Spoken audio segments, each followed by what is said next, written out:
Fall time in Colorado. Here are the first leaves changing. And if you live here, you know that means the first snow's on its way. I'm Mike Farrington. Welcome back to my shop, aka the boardroom. I was contacted recently by some customers who wanted a bookcase slash display case built. And this was the design that we settled on after a little bit of back and forth. And rather than staining it like in the design, we ended up deciding that it was going to be painted white. We also decided that it was going to be made from 1.25" thick MDF, which weighs 5.4 pounds per square foot, not a light material. Now, I don't know if you can tell from my tone, but I was not in love with using 1.25" thick MDF to build this piece when I started, but actually, by the time I was done with it, I think it turned out pretty cool. I think it's a neat way to build bookcases. With a project like this, I just start by building the toe kick, and I'm using some leftover 3/4" plywood. And because the piece is a little over 9 feet wide, I had to add this little extra piece onto the toe kick.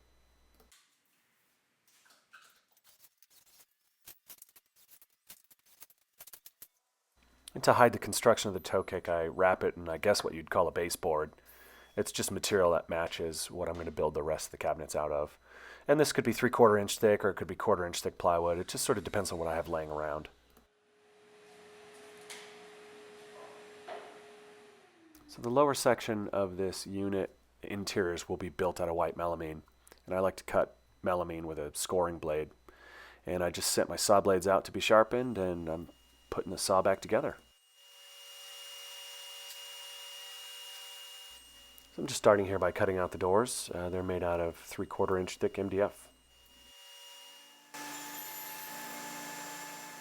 And then moving on to the white melamine for the lower cabinets.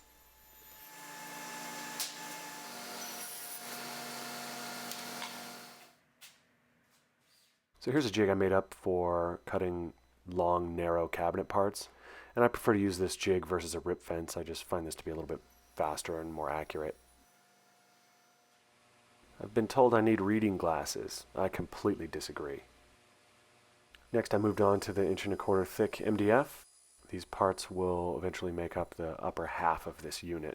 I used to really struggle breaking down 4x8 sheets of plywood, and I used all kinds of different methods, the Festool track saws and all that, and none of it just seemed fast enough until I got this sliding table saw. It really works well for my workflow. Speaking of workflow, edge banding is one area I could use a little bit of help. Just using some pre-glued maple and a cheap iron. It's slow, but it does get the job done. And if you pay attention, it works really well. And if you do any amount of edge banding, these little end trimmers work great. And to clean up the overhang, I have a nice little palm router with a jig. I think it's made by Betterly. Works pretty good. And for shelf pin and hardware holes, I have this 23 spindle line boring machine. It's made by Ritter. It's a pretty good quality machine. Scored it off Craigslist from a shop that was going under, and I gave it a new life. There's a million ways to assemble cabinets. This is how I do my lowers when I'm trying to get them done fast. Staples to hold everything in place and screws to reinforce the joints.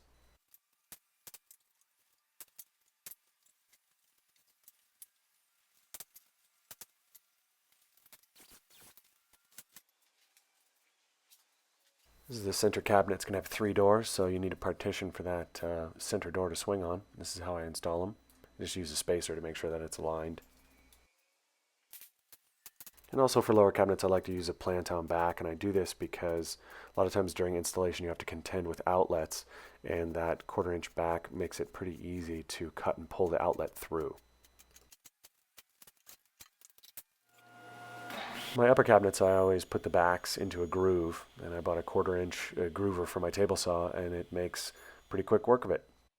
And for upper cabinets where shelves are going to be fixed and the sides are going to be exposed and things like that, I do use a little bit of a higher level of joinery, and in this case, I reach for the trusty Festool domino. I like to make up a drill template, and I use it for each one of the shelves, and I reference it off the bottom, and I just keep cutting it shorter each time I need to drill a different height shelf. This really is an awesome tool, and I know they're expensive, but I think they're worth every penny.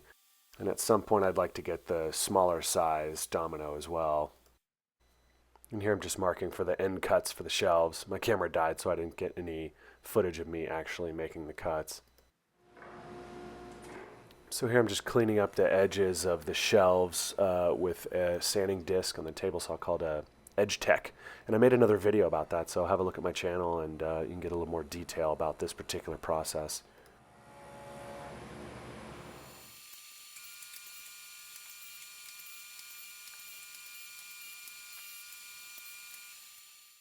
Putting a small round over on all the front edges. The Porter cable really broke my heart when they stopped making this router. It's Model 310. Nothing else like it out there. Absolutely perfect for this small work. This may be a little bit confusing, but I'm actually working on the center section here, which is comprised of 3 shelves, and I have it assembled upside down on my bench. And I just did that so it's a little easier to work on. So in these shots you can see how I've drilled some of the domino mortises all the way through the sides of the cabinet. And I did that just to ensure that the shelves would line up from cabinet to cabinet. This thing was getting pretty heavy at this point, probably weighed 150, 200 pounds. Glue, staples, and screws to hold the back on. And I always countersink my screws to make sure there's a good connection and no splitting. Here's one of my favorite tips. Trim the end off your acid brush. Makes it high performance and better handling. Time for the glue up. When and where possible, I like to do glue ups like this in the morning when it's a little cooler. I think that gives the glue a little bit more open time. And I'm just using traditional yellow wood glue. Try and work as quickly as possible. Don't want that glue to gel up any more than is necessary.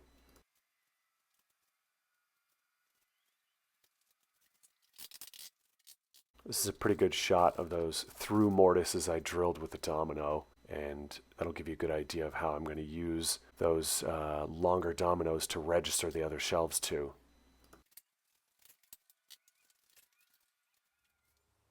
Little victory celebration.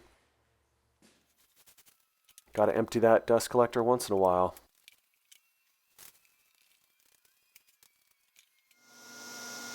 Now moving on to making the countertop, and I'm making that from a piece of 10-foot 3/4 inch thick MDF that I had laying around.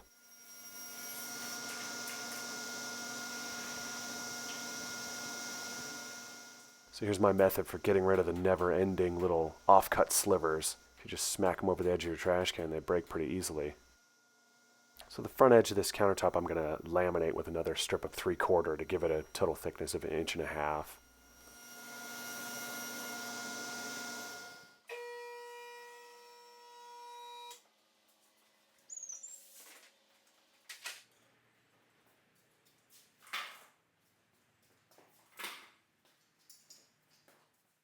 So this is going to be the front edge of the countertop, and I'm laminating these 2 pieces together, and that's going to be exposed. It'll be painted, but it'll be exposed. When you're doing this, you want to make sure you have a good glue bond, not too much glue and plenty of clamps.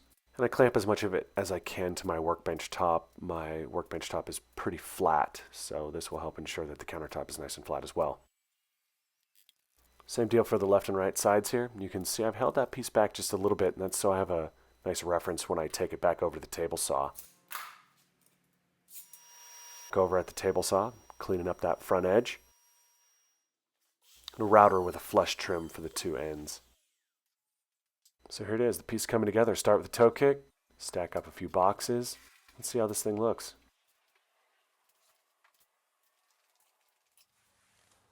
So in this project, I'm going to be using concealed hinges with a touch latch. And I know that these concealed hinges can be a little bit confusing. There's a lot of different base plate and hinge combinations.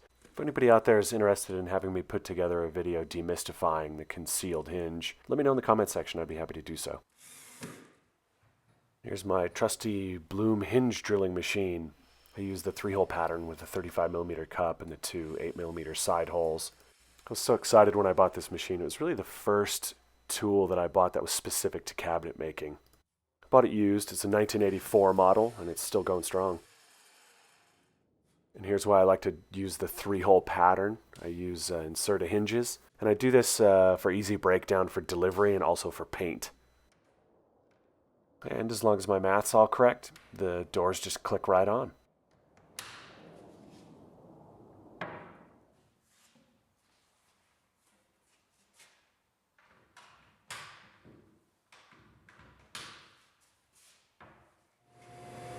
So after confirming that all the doors fit pretty closely, I take them back to the table saw and clean up all the edges with the Edge Tech.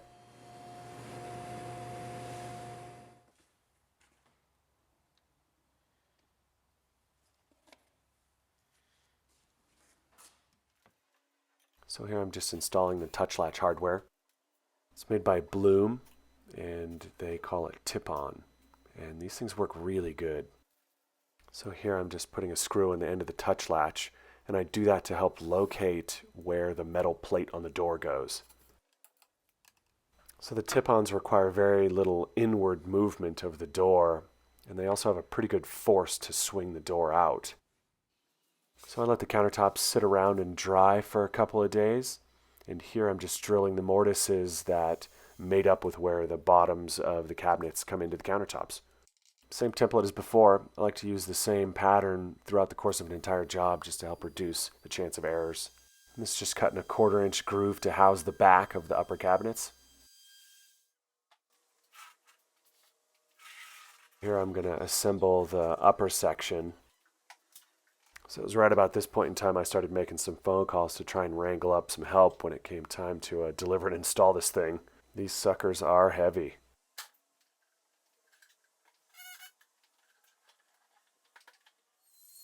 Same round over on the front edges of the doors. Time for some sanding. Maybe time for a quick coffee break. Always time for a coffee break. When doing countertops like this, making sure to get a good sanding done on that front edge is really important to ensure that the paint looks good when it goes on. So at this point, the piece is basically built, sitting in parts and pieces in my shop, but now it's time to start taking it apart and getting ready for paint and delivery. On every project I do, I always go through and do a little bit of hand sanding and ease edges, just that final little detail to make sure it's perfect.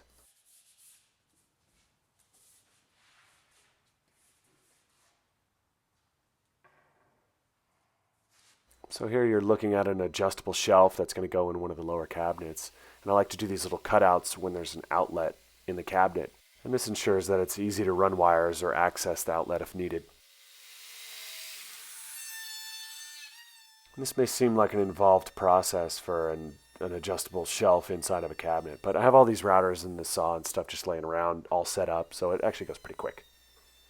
Quick chamfer just to make sure it's nice to touch. Now it's time to press on and get the priming done, using a shellac-based primer here. So as you may know, my shop is located somewhere secretly in sunny Colorado. And I built this project in October, which is typically a real transition month for the weather. And when I started this project, I think there was like an 88 or 89 degree day. And then like a week or two later, it was 18 degrees overnight and snowing. The weather here is just crazy. I think there's really few places on planet Earth that the weather can change so drastically in such a short period of time. After priming, everything gets a quick sanding. This customer also requested that the center section have some lights in it. He wanted me to use the LED tape light. This was my process of how I went about making sure the wires were all hidden.